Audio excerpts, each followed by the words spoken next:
The Master Key, Chapter 20. For many years there has been an endless discussion as to the origin of evil. Theologians have told us that God is love, and that God is omnipresent. If this be true, there is no place where God is not. Where then is evil, Satan, and hell? Let us see. God is spirit. Spirit is the creative principle of the universe. Man is made in the image and likeness of God. Man is therefore a spiritual being. The only activity which spirit possesses is the power to think. Thinking is therefore a creative process. All form is therefore the result of the thinking process. The destruction of form must also be a result of the thinking process. Fictitious representations of form are the result of the creative power of thought, as in hypnotism. Apparent representations of form are the result of the creative power of thought, as in spiritualism. Invention, organization, and constructive work of all kinds are the result of the creative power of thought, as in concentration. When the creative power of thought is manifested for the benefit of humanity, we call the result good. When the creative power of thought is manifested in a destructive or evil manner, we call the result evil. This indicates the origin of both good and evil. They are simply words which have been coined in order to indicate the nature of the result of the thinking or creative process. Thought necessarily precedes and predetermines action. Action precedes and predetermines condition. Part 20 will throw more light on this important subject. The spirit of a thing is that thing. It is necessarily fixed, changeless, and eternal. The spirit of you is you. Without the spirit, you would be nothing. It becomes active through your recognition of it and its possibilities.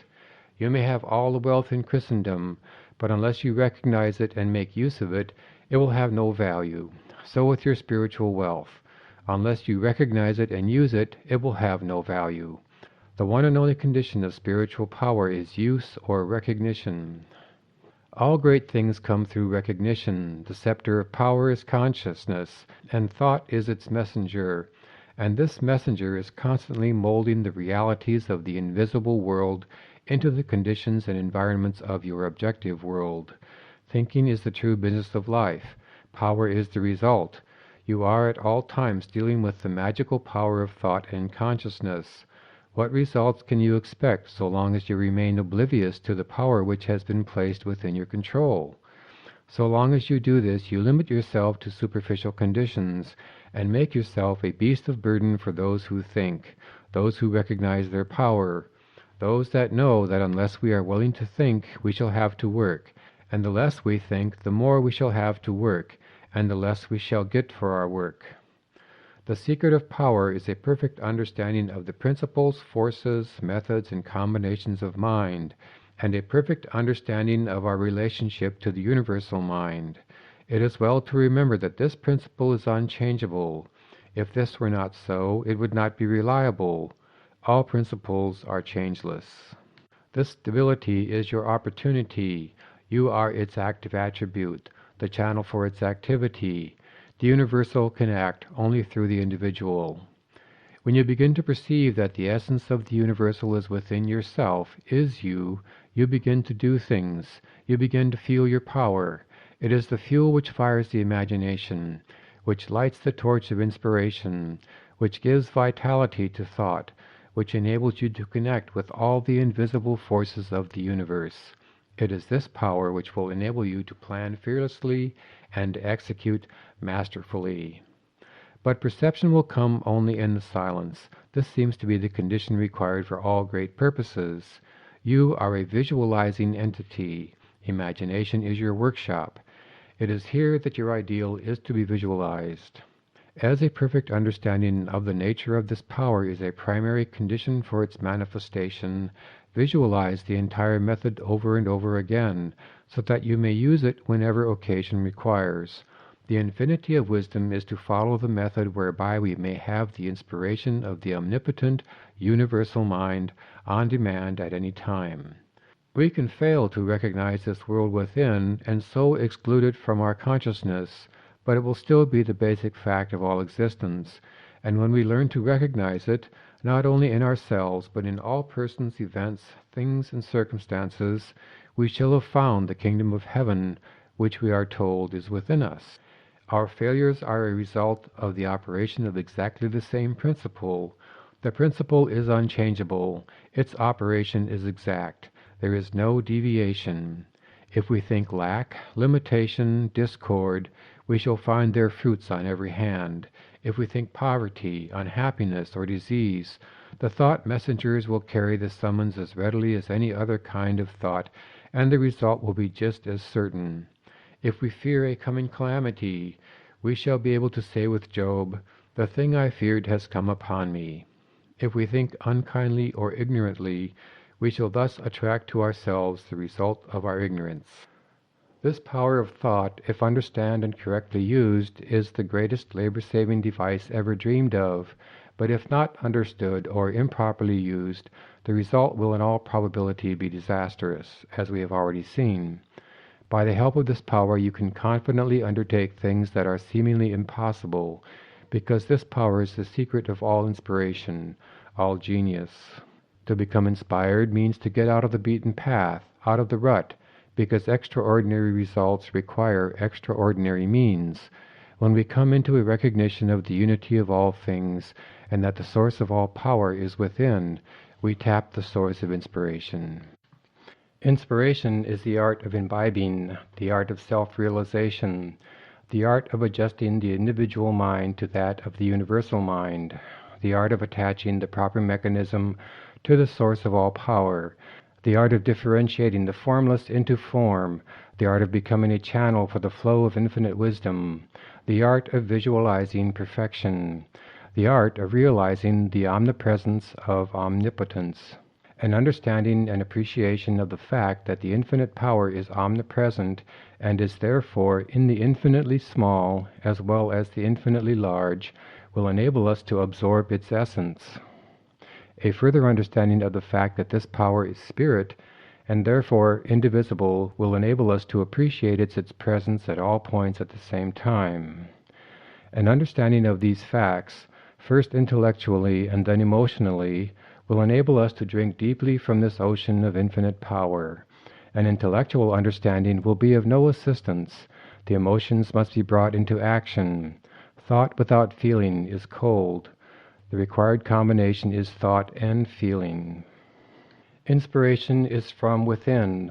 The silence is necessary. The senses must be stilled, the muscles relaxed, repose cultivated. When you have thus come into possession of a sense of poise and power, you will be ready to receive the information or inspiration or wisdom which may be necessary for the development of your purpose. Do not confuse these methods with those of the clairvoyant. They have nothing in common. Inspiration is the art of receiving, and makes for all that is best in life. Your business in life is to understand and command these invisible forces instead of letting them command and rule you. Power implies service. Inspiration implies power. To understand and apply the method of inspiration is to become a Superman. We can live more abundantly every time we breathe if we consciously breathe with that intention. The "if" is a very important condition in this case, as the intention governs the attention, and without the attention you can secure only the results which everyone else secures, that is, a supply equal to the demand. In order to secure the larger supply, your demand must be increased, and as you consciously increase the demand, the supply will follow, and you will find yourself coming into a larger and larger supply of life, energy, and vitality. The reason for this is not difficult to understand, but is another of the vital mysteries of life which does not seem to be generally appreciated. If you make your own, you will find it one of the great realities of life. We are told that in Him we live and move and have our being, and we are told that He is a spirit, and again that He is love, so that every time we breathe this life, love, and spirit. This is pranic energy, or pranic ether. We could not exist a moment without it. It is the cosmic energy. It is the life of the solar plexus. Every time we breathe, we fill our lungs with air, and at the same time vitalize our body with this pranic ether, which is life itself. so that we have the opportunity of making a conscious connection with all life, all intelligence, and all substance.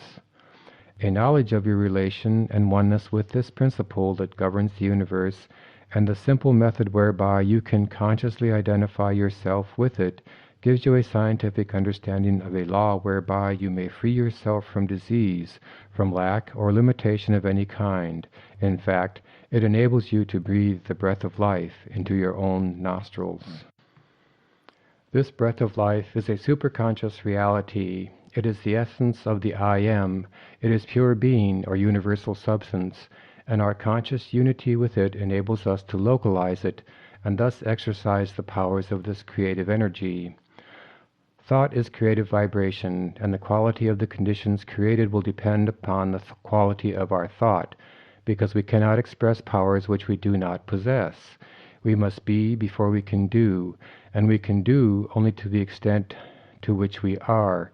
And so what we do will necessarily coincide with what we are, and what we are depends upon what we think. Every time you think, you start a train of causation which will create a condition in strict accordance with the quality of the thought which originated it.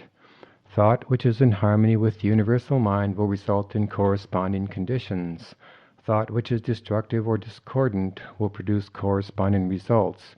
You may use thought constructively or destructively, but the immutable law will not allow you to plant a thought of one kind and reap the fruit of another.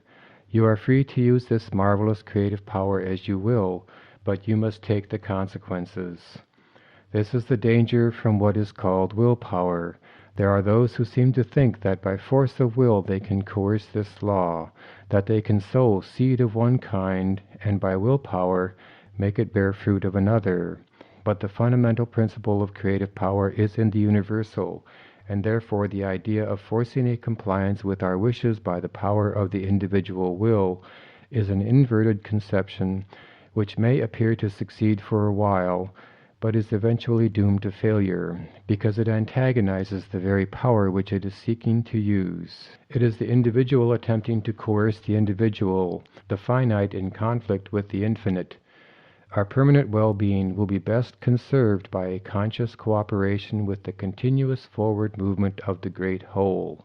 For your exercise this week, go into the silence and concentrate on the fact that in Him we live and move and have our being is literally and scientifically exact, that you are because He is, that if He is omnipresent, He must be in you, that if He is in all, you must be in Him, that He is Spirit, and you are made in His image and likeness, and that the only difference between His Spirit and your spirit is one of degree, that a part must be the same in kind and quality as the whole. When you can realize this clearly, you will have found the secret of the creative power of thought. You will have found the origin of both good and evil. You will have found the secret of the wonderful power of concentration. You will have found the key to the solution of every problem, whether physical, financial, or environmental. The power to think consecutively and deeply and clearly is an avowed and deadly enemy to mistakes and blunders, superstitions, unscientific theories, irrational beliefs, unbridled enthusiasm, and fanaticism. Haddock.